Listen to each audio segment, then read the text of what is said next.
ప్రభునందు ప్రియులైన మీ అందరికీ మన రక్షకుడును ప్రభు అయినటువంటి యేసు క్రీస్తు వారి శ్రేష్టమైనటువంటి నామములో వందనాలు తెలియపరుస్తూ ఉన్నాను.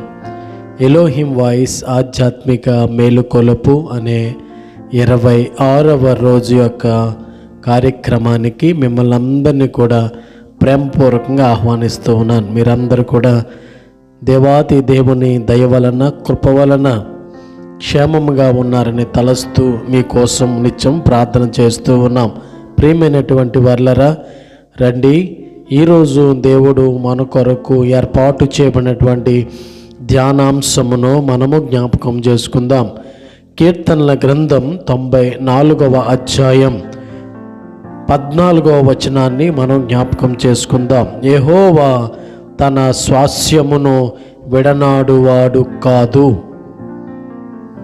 యెహోవా తన స్వాస్యమును విడనాడువాడు కాడు.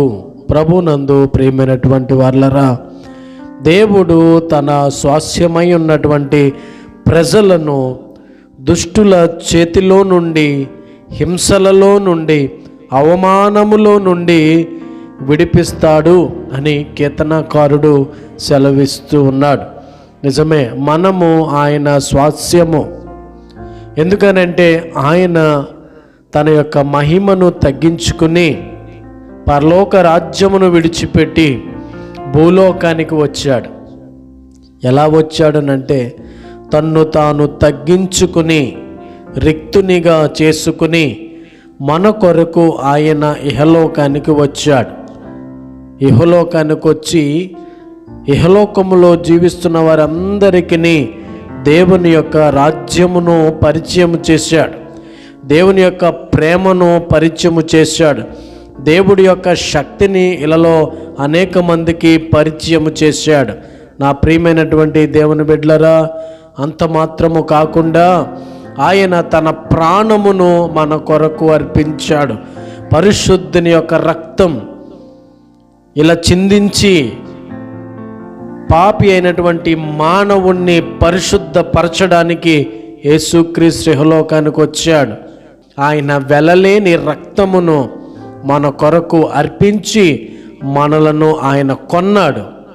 నా ప్రియమైనటువంటి దేవుని బిడ్డలారా, అట్టి రీతిగా మనము ఆయన సొత్తుగా మారాం. ఆయన తన వెలలేని రక్తము ద్వారా మనలను కొన్నాడు కనుక మనము ఆయన స్వాస్యము, మనము ఆయన వారము. అందుకే దేవుడు చెప్తున్నాడు, యెహోవా తన స్వాస్యమును విడనాడువాడు కాదు. మనము ఆయన స్వాస్యము గనుక మనము దుష్టుల చేతిలో ఉన్నప్పటికీ, హింసలో ఉన్నప్పటికీ దేవుడు మనలను దీవించేవాడిగా ఉండి మనలను ఎల్లప్పుడూ కూడా ఆదుకునేవాడిగా ఉంటూ ఉన్నాడు. చూడండి, గొర్రెల కాపరి ఉన్నప్పుడు ఒక గొర్రెల కాపరికి 100 గొర్రెలు ఉన్నాయి. అయితే ఆ 100 గొర్రెల్లో ఒక గొర్రె తప్పిపోతే ఆ గొర్రె నిమిత్తము మిగిలినటువంటి 99 గొర్రెలను విడిచి ఆ ఒక్క గొర్రె ఏ స్థితిలో ఉందో, ఎక్కడ చిక్కుకుపోయిందో, ఏ ఆపదలో ఉందో అని గొర్రెల కాపరి ఏ విధంగా అయితే వెతుకుతూ వెళతాడో, అట్టి రీతిగా ప్రియమైనటువంటి వారలారా, మనలను వెతికి రక్షించడానికి ఆయన ఈ లోకానికి వచ్చాడు. ఎందుకనంటే మనము ఆయన స్వాస్యము. ప్రియమైనటువంటి వారలారా, నిజంగా దేవునికి మనము స్వాస్యమై ఉంటే ఈరోజు మన జీవితంలో జరిగే కార్యములను మనము జ్ఞాపకం చేసుకుందాం. ఈరోజు నీవు నేను కూడా ఆయన స్వాస్యముగా ఉండాలని దేవుడు కోరుకుంటున్నాడు. ఆయనలో ఉండాలని దేవుడు కోరుకుంటూ ఉన్నాడు. ఆయన కృప, ఆయన దయ మన మీద ఉండాలని ఆయన కోరుకుంటూ ఉన్నాడు. అయితే మనము కూడా ఆయనకు స్వాస్యమని గుర్తెరగాలి. ఈరోజు ఒకవేళ దేవుడే మనకు స్వాస్యముగా ఉంటే, లేకపోతే దేవునికి మనము స్వాస్యమై ఉంటే మన జీవితంలో జరిగేటువంటి కార్యములను మనము జ్ఞాపకం చేసుకుందాం. కీర్తన గ్రంథం 28వ అధ్యాయం 9వ వచనం ప్రకారంగా ప్రియమైనటువంటి వారలరా, దేవునికి మనము స్వాస్యమై ఉంటే మనకు రక్షణ కలుగుతుంది. ఈరోజు మనము దేవుని స్వాస్యముగా ఉన్నాము అనంటే రక్షణ కలిగిన వారమని అర్థం. ఆనాడు జక్కయ్య ఒక ఉన్నతమైన ఉద్యోగము చేస్తూ సుంకము వసూలు చేస్తూ ఉండేవాడు. ట్యాక్స్ కలెక్టర్గా ఉద్యోగం చేస్తూ ఉండేవాడు ప్రియులరా. అయితే ఆయన గవర్నమెంట్ విధించిన దానికంటే ఎక్కువగా పన్నులు వసూలు చేస్తూ పేదవారిని అందరినీ కూడా బాధించేవాడు. అయితే యేసు క్రీస్తు వారిని చూడాలనేటువంటి ఆశతో ఆయన మేడు చెట్టు ఎక్కాడు. మేడు చెట్టే ఎందుకు ఎక్కాడు అని ఆలోచన చేస్తే, మేడి చెట్టు చూడడానికి, మేడి పండు చూడడానికి చాలా అందంగా కనబడుతుంది. కానీ లోపల దాన్ని విప్పి చూస్తే ఆ పండు నిండా కూడా పురుగులు ఉంటాయి. అట్టి రీతిగానే జక్కయ్య చూడడానికి చాలా చక్కగా కనబడుతున్నాడు, కానీ తన హృదయము అంతా పాడైపోయింది.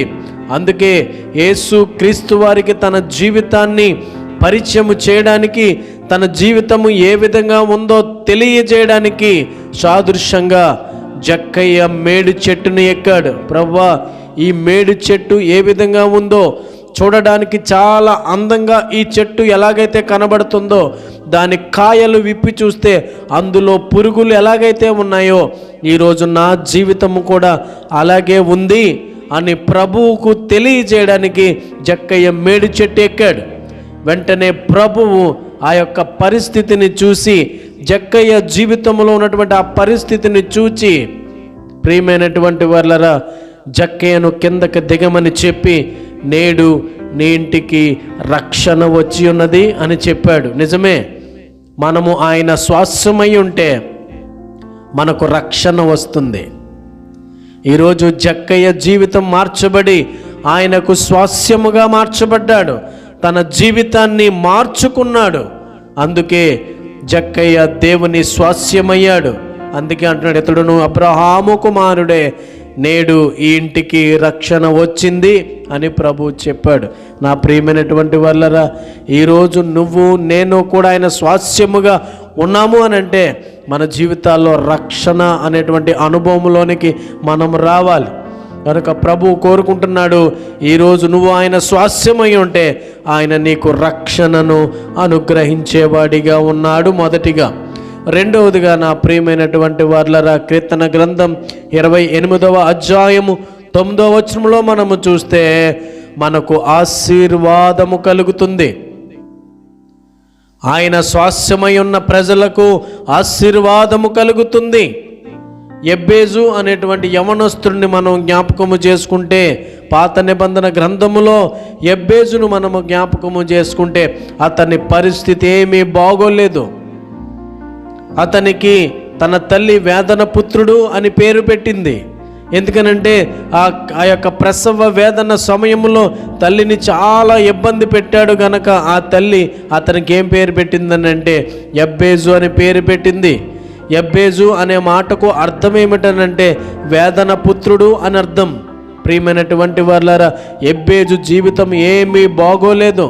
ఎక్కడికి వెళ్ళినా ఏ పని జరగట్లేదు, ఏమనుకున్నా సరే ఏమీ జరగట్లేదు. ఎటువంటి ఫలింపు ఆయన జీవితంలో లేదు, ఎటువంటి ఆశీర్వాదము తన జీవితంలో లేదు. తన అన్నదమ్ములే అతను వెలివేసిన సందర్భం, అతని బంధువులే అతను వెలివేసిన సందర్భంలో నలిగిపోతూ ఉన్నప్పుడు దేవునిని ఆశ్రయించాడు ఎబ్బేజు. దేవునితో ఈ విధంగా మాట్లాడుతున్నాడు, ప్రభువా, నీవు నన్ను ఈరోజు ఆశీర్వదించాలి అని దేవునితో మాట్లాడుతూ ఉన్నాడు. ఆ మాటలు విన్నటువంటి ప్రభువు ఎబ్బేజును దీవించాడు, ఆశీర్వాదకరంగా మార్చాడు.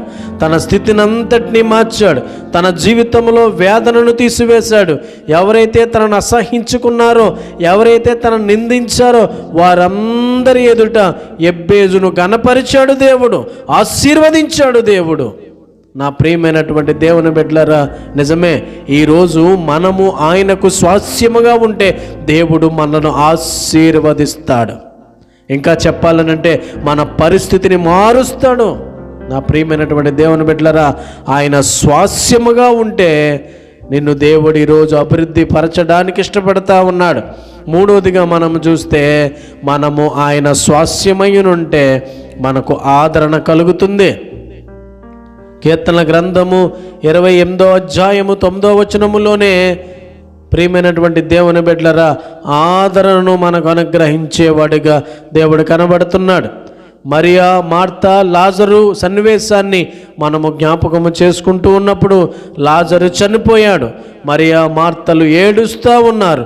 ప్రభు ఆ ప్రాంతానికి వచ్చినప్పుడు లాజరును చనిపోయాడనే వార్త తెలుసుకుని ప్రభువు చింతించి అంటున్నాడు, మరియా, మార్తా, మీరు నమ్మిక మాత్రం ఉంచండి, లాజరు మరి తిరిగి వస్తాడు అని చెప్పాడు. ప్రియమైనటువంటి దేవుని బిడ్డలారా, ఎంతో దుఃఖములో ఉన్నటువంటి సహోదరుడిని కోల్పోయినటువంటి దుఃఖములో ఉన్నటువంటి మరియా మాత్రలకు, ప్రియమైనటువంటి దేవుని బిడ్డలారా, లాజరును మళ్ళీ సజీవముగా అప్పజెప్పి వారి యొక్క దుఃఖము నుండి ఆదరణ కలిగించాడు. వారి యొక్క కన్నీటి నుంచి వారికి ఆదరణ కలిగించాడు. నిజమే, ఈరోజు ప్రియమైనటువంటి దేవుని బిడ్డలారా, ఆయనకు స్వాస్యమైన ఉంటే మనకు ఆదరణ కలుగుతుంది అనే విషయాన్ని గమనించాలి. ఆనాడు మరియా, మార్తలను ప్రేమించినటువంటి దేవుడు, లాజరును ప్రేమించినటువంటి దేవుడు, లాజరు చనిపోయి 3 దినాలైనా సరే సజీవముగా లాజరును మరియా, మార్తలకు అప్పగించి వారి దుఃఖముల నుండి ఆదరణ కలిగించాడు. గమనించాలి, ఎందుకనంటే మరియా, మార్తా, లాజరు దేవునికి స్వాస్యమై ఉన్నారు, దేవునిని ప్రేమించారు, దేవుడు వారిని ప్రేమించాడు గనుకనే వారికి ఆదరణ కలిగించాడు. ఈరోజు నా ప్రియమైనటువంటి దేవుని బిడ్డలారా, యెహోవా తన స్వాస్యమును ఎన్నడూ విడువడు అనే వాగ్దానమును మనం జ్ఞాపకం చేసుకోవాలి. ఈరోజు ఆయన ఎన్నడూ విడిచిపెట్టేవాడు కాదు. నీవు ఆయన స్వాస్యములోనికి రావాలి అనంటే, ఆయన యొక్క మాటలలోనికి, ఆయన యొక్క మార్గములోనికి, ఆయన యొక్క కృపలోనికి, ఆయన యొక్క బలిష్టమైన రెక్కల కిందకు నువ్వు రావాలి. అప్పుడే ఆయన స్వాస్యమై నువ్వు ఉండగలుగుతావు. గనుక ఈరోజు నిన్ను ఇబ్బంది పెడుతున్నటువంటి బాధ ఏదైనా, నువ్వు ఎటువంటి సమస్యల్లో ఉన్నా, ఆశీర్వాదం లేకపోయినా, రక్షణ లేకపోయినా, ఆదరణ లేకపోయినా, ఈరోజు ఆయన స్వాస్యముగా ఉండడానికి నువ్వు ఇష్టపడితే ఈరోజు సమస్తము కూడా సమకూడి జరుగుతాయి. ఈరోజు ప్రతీది కూడా నీకు మేలు కొరకు జరగాలేనంటే, ప్రతి విధమైనటువంటి కార్యక్రమము సమకూడి నీకు మేలు కొరకు జరగాలేనంటే ఈరోజు దేవుని యొక్క మాటను వినండి, ఆయనకు స్వాస్యముగా ఉండడము నేర్చుకోండి. నా ప్రియమైనటువంటి దేవుని బిడ్డలారా, ముగింపులోనికి వస్తూ ఉన్నాను. ఈరోజు ఆలోచన చేయండి, భక్తిహీనతలో ఉండొద్దు. స్థిర భక్తి విశ్వాసములు ఆయన ఎదుట ప్రదర్శించాలి. నీ భక్తి ఆయనకు ఇష్టముగా మారాలి. అప్పుడే నువ్వు దేవునికి స్వాస్యమవుతావు. నిన్ను కష్టతరమైనటువంటి పరిస్థితుల్లో నుంచి దేవుడు నిన్ను విడిపిస్తాడు, సంరక్షిస్తాడు. అట్టి కృప పరిశుద్ధాత్మ దేవుడు మనందరికీ అనుగ్రహించి కాపాడునుగాక. ప్రార్థించుకుందాం, ఏకీభవించండి. ఈరోజు ఎవరైతే ఈ కార్యక్రమాన్ని వీక్షిస్తూ ఉన్నారో, ఎవరైతే నీ వాక్యమును విని ఆదరణ పొందుకుంటున్నారో వారందరినీ కూడా నీ స్వాస్యముగా మలచమని యేసు నామములో అడిగి వేడుకొనుచున్నాము మా ప్రియ పరలోకపు తండ్రి, ఆమేన్. మన తండ్రి అయినటువంటి దేవుని ప్రేమ, కుమారుడైనటువంటి యేసు క్రీస్తు వారి యొక్క కృప, పరిశుద్ధాత్మ దేవుని యొక్క అన్యోన్య సహవాసము, సమాధానము మనందరికీ సదాకాలము ఆయన స్వాస్యముగా జీవించేటువంటి కృపను అనుగ్రహించి కాపాడునుగాక. ఆమేన్.